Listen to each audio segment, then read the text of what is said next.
This is about the xenophobia thing in South Africa. So I used to have like a lot of people working for me, and it was very hard work.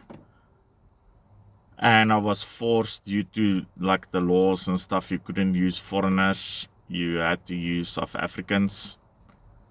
And you know that people would come to me and they would cry like, please, please, please. And it's just like you employ them, and just like a little bit, then like with these big sites and stuff, you have safety files and toolbox talks, and then it's becomes this union thing. And it's like they, all of a sudden you are the enemy. But just like a little bit earlier, because you've genuinely felt sorry for them, like you employed them, and now you are the enemy. So, and then like all the work is labor like related, and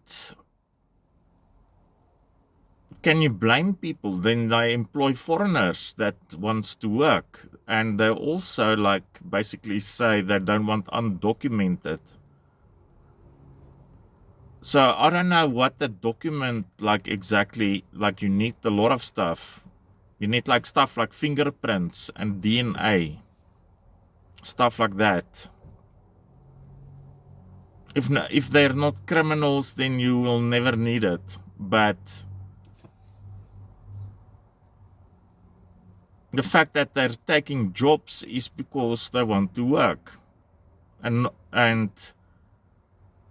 they've got a better mentality as to, and that's like some, because you have to profit share. So the mentality is it's all for this one thing, like people worked for me, not for, they worked for me, but I'm nobody's boss.